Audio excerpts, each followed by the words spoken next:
Hello and welcome to Miss Pam Reads. Today we are reading Stellaluna, a favorite of some very dear friends of mine. It is written by Janell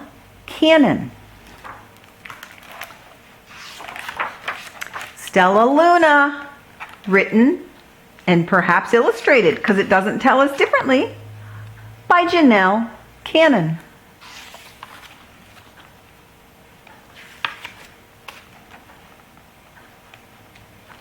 In a warm and sultry forest, far, far away, there once lived a mother fruit bat and her new baby.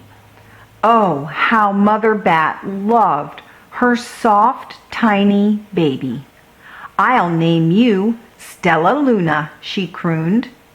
Each night, Mother Bat would carry Stellaluna clutched to her breast as she flew out to search for food. One night, as Mother Bat followed the heavy scent of ripe fruit, an owl spied her. On silent wings, the powerful bird swooped down upon the bats. Dodging and shrieking, Mother Bat tried to escape, but the owl struck again and again, knocking Stellaluna into the air.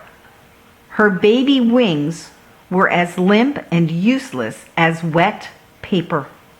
Down, down she went, faster and faster, into the forest below. The dark leafy tangle of branches caught Stellaluna as she fell. One twig was small enough for Stellaluna's tiny feet. Wrapping her wings about her, she clutched the thin branch, trembling with cold and fear. "Mother," Stellaluna squeaked, "where are you?" By daybreak, the baby bat could hold on no longer. Down, down again she dropped. Flump! Stellaluna landed head first in a soft, downy nest, startling the 3 baby birds who lived there. Stellaluna quickly clambered from the nest and hung out of sight below it. She listened to the babble of the 3 birds. "What was that?" cried Flap. "I don't know, but it's hanging by its feet," chirped Flitter. "Shh! Here comes Mama," hissed Pip.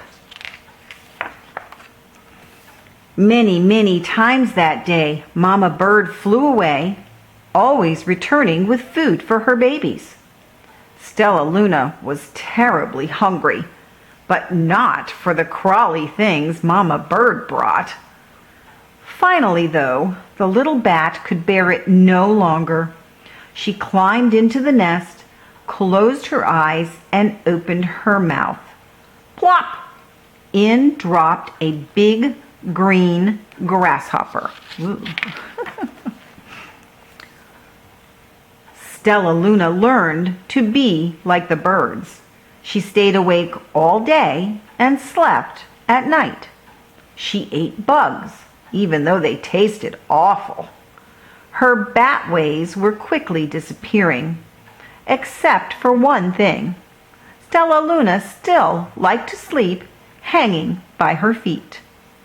Once, when Mama was away, the curious baby birds decided to try it too. When Mama Bird came home, she saw 8 tiny feet gripping the edge of the nest. "Eek!" she cried. "Get back up in here this instant! You're going to fall and break your necks!" The birds clambered back into the nest, but Mama Bird stopped Stellaluna. "You are teaching my children to do bad things. I will not let you back into this nest unless you promise to obey all the rules of this house." Stellaluna promised. She ate bugs without making faces. She slept in the nest at night and she didn't hang by her feet. Stellaluna behaved as a good bird should. All the babies grew up quickly. Soon the nest became crowded. Mama Bird told them it was time to learn to fly.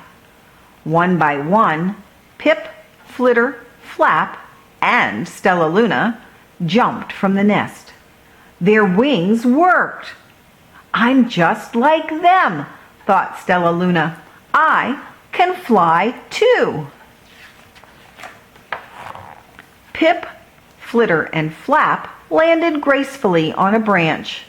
Stellaluna tried to do the same. How embarrassing.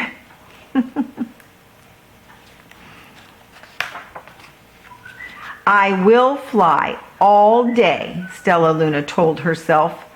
Then no one will see how clumsy I am.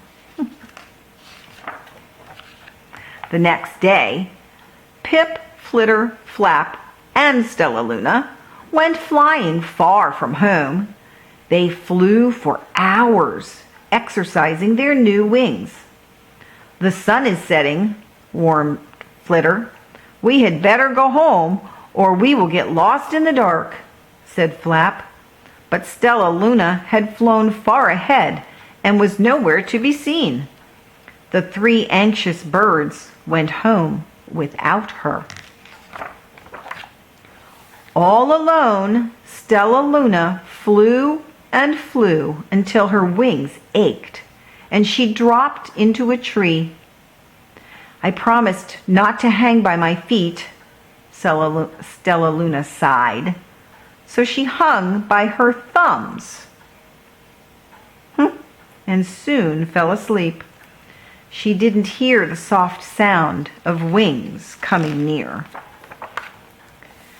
Hey, a loud voice said, why are you hanging upside down? Stellaluna's eyes opened wide. She saw a most peculiar face. I'm not upside down. You are, Stellaluna said. But you're a bat. Bats hang by their feet. You are hanging by your thumbs, so that makes you upside down, the creature said. I'm a bat. I am hanging by my feet. That makes me right side up. Stellaluna was confused. Mama Bird told me I was upside down. She said I was wrong. Wrong for a bird, maybe, but not for a bat. More bats gathered around to see the strange young bat who behaved like a bird. Stellaluna told them her story. You ate bugs? Stuttered one. You slept at night? Gasped another. How very strange, they all murmured. Wait. Let me look at this child. A bat pushed through the crowd. An owl attacked you? She asked. Sniffing Stellaluna's fur, she whispered, You are Stellaluna. You are my baby. You escaped the owl? Cried Stellaluna. You survived? Yes, said Mother Bat as she wrapped her rings around Stellaluna. Come with me, and I'll show you where to find the most delicious fruit. You'll never have to eat another bug as long as you live. But it's nighttime, Stellaluna squeaked. We can't fly in the dark, or we'll crash into trees. We're bats, said Mother Bat. We can see in darkness. Come with us. Stellaluna was afraid, but she let go of the tree and dropped deep into the blue sky. Stellaluna could see.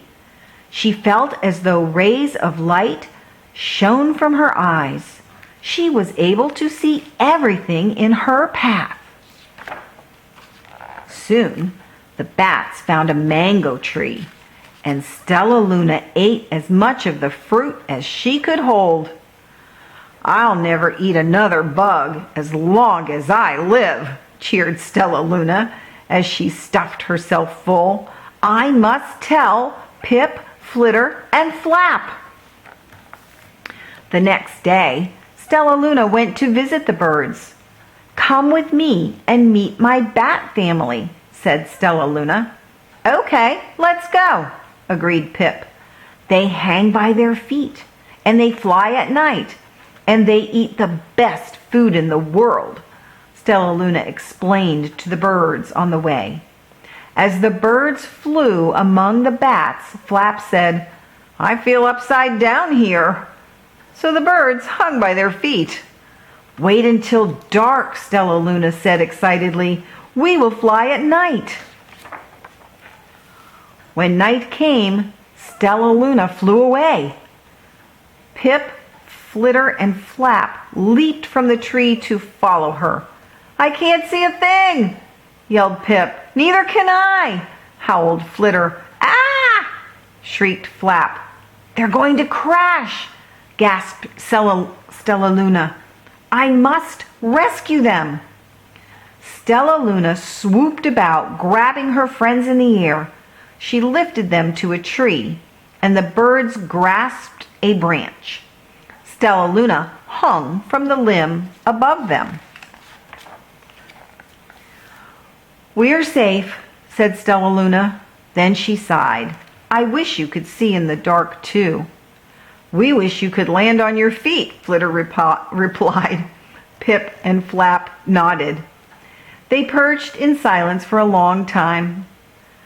"How can we be so different and feel so much alike?" mused Flitter. "And how can we feel so different and be so much alike?" wondered Pip. "I think this is quite a mystery," Flap chirped. "I agree," said Stellaluna, "but we're friends, and that's a fact." Oh, and then this is a bunch of information on bats. Y'all want me to read that? That's a lot. Okay, if you don't, you can just stop and thank you for joining me. And if you do, I'm going to go ahead and finish it because it's here. Of nearly 5,500 species of mammals on Earth, almost 1/4, more than 1,370 species, are bats, the only mammals capable of powered flight.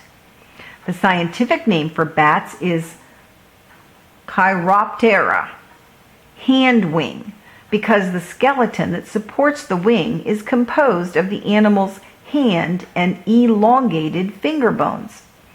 Most bats use echolocation in order to navigate in flight, avoid obstacles, and detect and track prey. Echolocation is a form of biological sonar, using sound to sense the world around us. There are over 1,100 species of echolating bats, and they live in every climate around the world except the polar zones. Many eat insects, while others feed on fish, amphibians, reptiles, and even other mammals. Still, other echolocating bats feed on fruit or the nectar and pollen of flowers. Some of the most famous are vampire bats, of which there are only 3 species. Vampire bats can be found from Mexico to Argentina.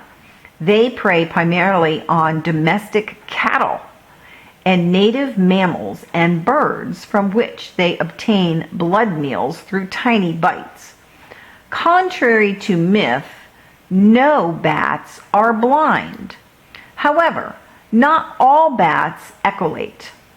Most Old World fruit bats, like Stellaluna, instead use their keen vision and sense of smell to orient themselves and find their food. There are about 200 species of Old World fruit bats, the smallest having a wingspan of 11 inches, the largest having a wingspan of nearly 6 feet. Old World fruit bats generally have long muzzles, large eyes, pointy ears, and furry bodies, which is why they are often called flying foxes. They live in tropical and subtropical climates that provide year-round supplies of their favorite fruits, flowers, and nectar. Some fruit bats, as they forage for nectar, pollinate many types of night-blooming trees and plants.